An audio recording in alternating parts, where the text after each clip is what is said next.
Well, good morning, everybody. Hope you're all having a good day today. Day 2 of calf shelter build. She is a beautiful day so far today. If the wind stays the way it is today, she's going to be melting like a bugger. I don't know what temp is, but it feels like about minus 12 or 13. So anyway, like you guys saw yesterday, here's our calf shelter. 10 deep, 15 long. So just about a square box. But I'd say under the circumstances, starting at noon yesterday, working until 4:30, 5 o'clock.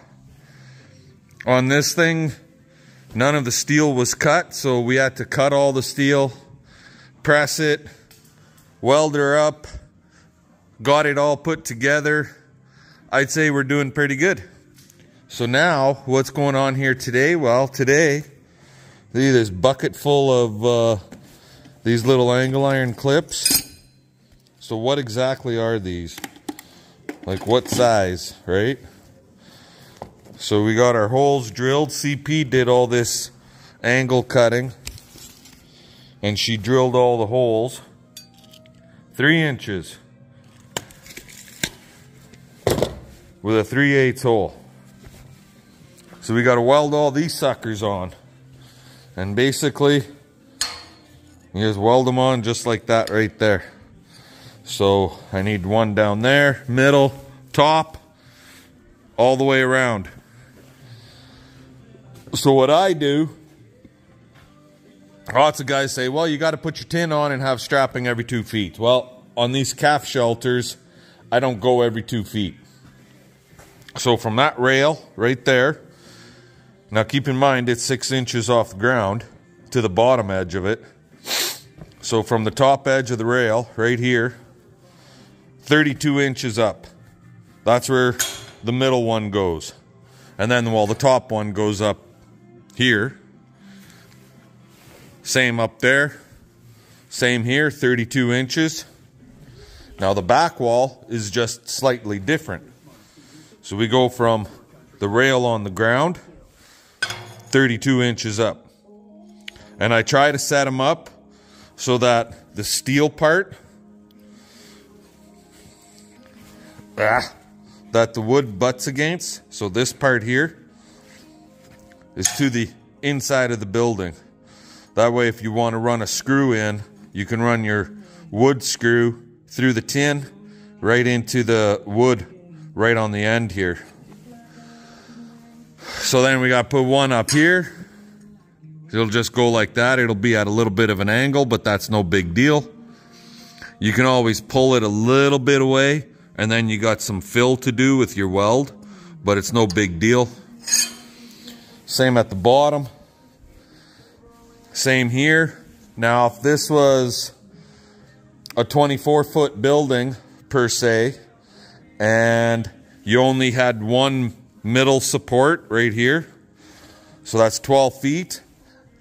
12 feet is kind of far with no support in the middle. Lots of times I'll put an angle iron in the middle of that 12-foot section, but being that this is only 7.5 feet, we don't have to.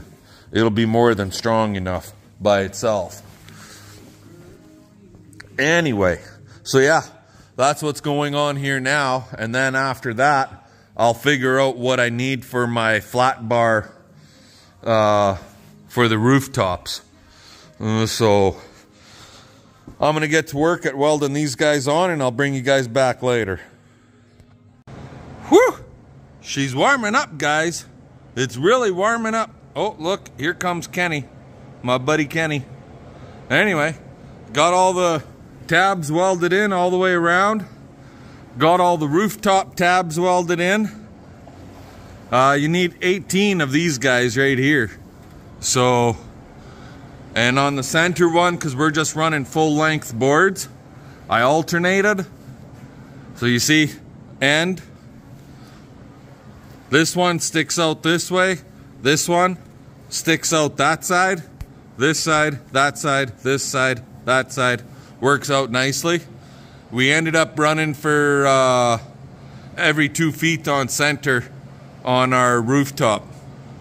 Okay, I'm actually going to run the 2x4s in, and we'll see how much sag there is in them, and then I'll decide if I'm going to put a square tubing in the middle here and in the middle there. I'll bring you back later. Okay guys, so how does BP cut his skids into round pipe like that? Like this? See that? Like, these have to be welded yet, but I want to show you. I could draw it out for you. So you just draw yourself, find where you want your skid, draw yourself a straight line around your pipe, 3/4 of the way, kind of like that. See, I'm not all the way to the bottom, but I'm real close. Same on this side, about like so. And then I measure again, 1 inch back, and I just freehand it. And I come back like so, and then back in like that. And that's what it looks like. And then I torch cut a hole through the center in this point and right across. And then I go down the one side. And then as I come back up, I'll cut little chunks out. So I'll take that side out, then I'll come up a little higher, take this out, come up to the rest, to the center point, take that out, then I'll work this side all the way down, and same thing, back again. And that's how I end up with this. And if it's off a little bit, it's no big deal. It's a skid, 1, 2.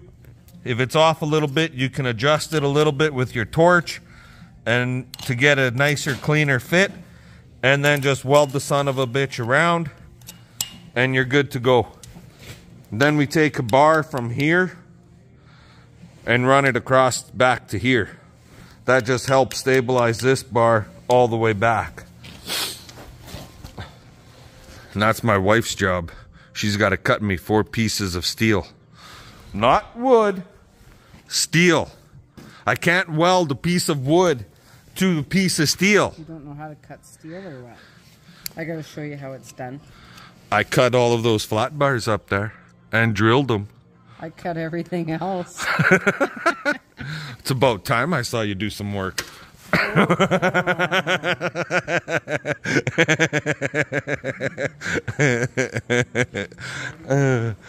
So we're gonna get some steel cut here, and I'm gonna get these welded, and we'll bring you guys back later. Alrighty, guys and gals, right? Guys and gals. Or transgender. We're gonna leave them out. Sorry, you just don't friggin' shake that way. We got our tin cut like shit that we had, but unfortunately we got our strapping in, but unfortunately, so for the rooftop and the back wall, I'm using a few of the 2x4s that we bought for the cattle shelter. Not sure why that fucking door panel is in there. It's stupid. That tin's been there for years. But there's all colors in there.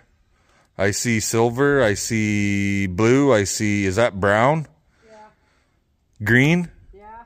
Well, it's blue. Blue? Black. So black? Yeah.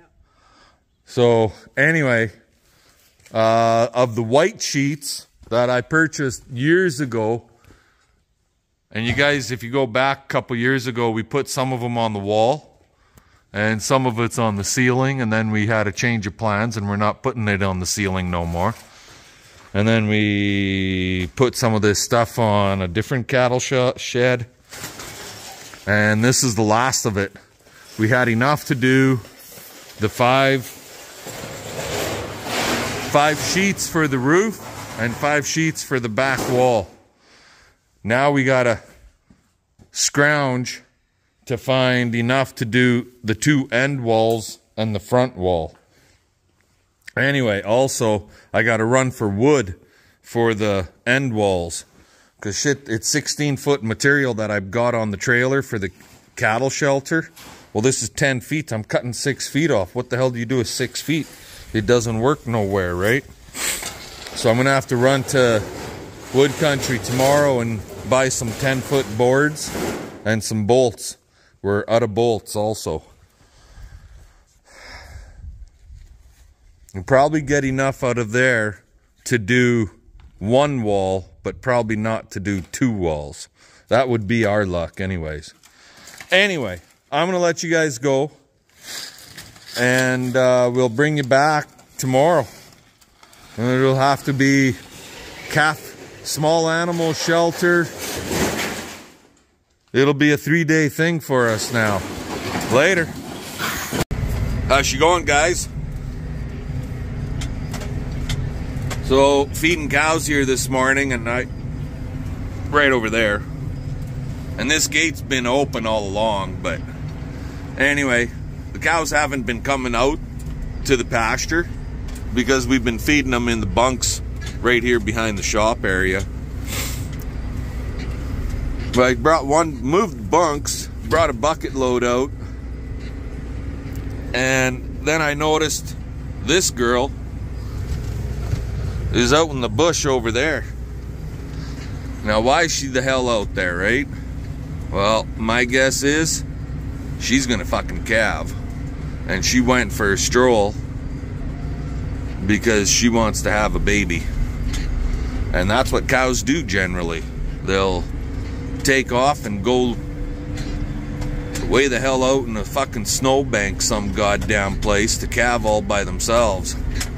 So there's no interference from any other animals. So we're just working her back to the yard. She never calved yet.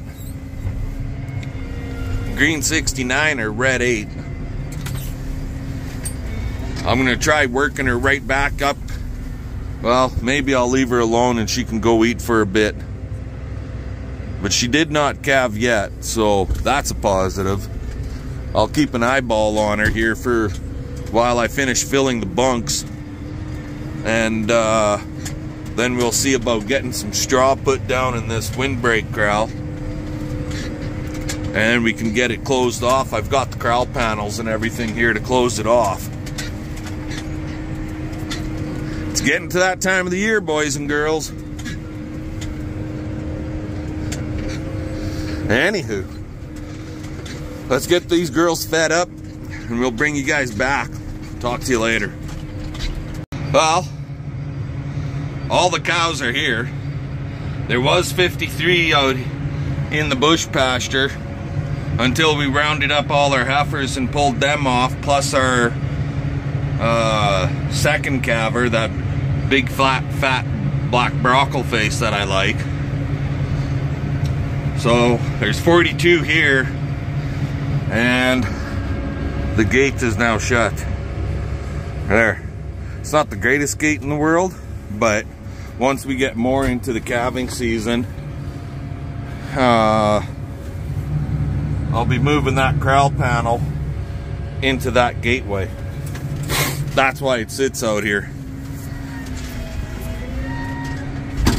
So now I've got 2 bunks out here for cut feed, and I've got 2 bunks inside the corral area for cut feed. The porta bunk is in there, and the big steel bunk with no top neck rail is in there.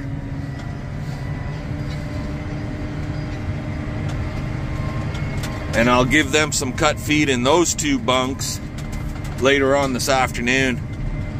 And we'll keep an eye on this cow and quite possibly get her into the main calving corral area with the other cows that are close to calving, just in case the weather turns shitty. It's not supposed to, but according to the weatherman, it's not supposed to, but do you trust the weatherman? So this time of the year, I'd rather be safe than sorry, and I just about got caught with my pants down with this cow. I did walk around, check and see if she had tracks going anywhere, and it looks like she had just walked out there this morning, and I caught her right at the edge of the bush line and brought her back home. So she's eating now. Anywho, so she ain't calving for a bit if she's eating. Anywho, I'm gonna let you guys go. We're still feeding, so fun, fun, fun. Let's get her done, right? Okay, well, there she is, the one that was heading out to the bush, and there's the baby.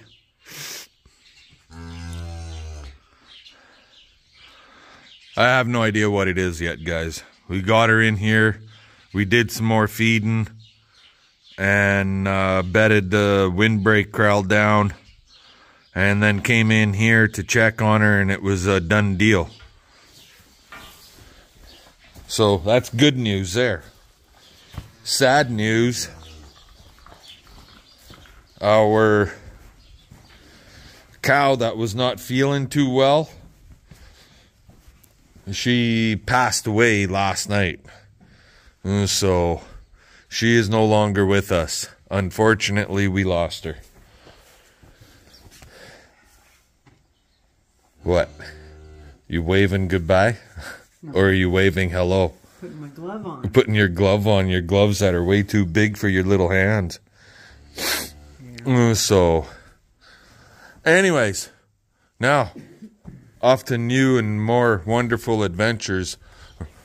It looks like this pen isn't very dirty, but being that that sick cow was in here, we're going to clean this sumbitch out 100%.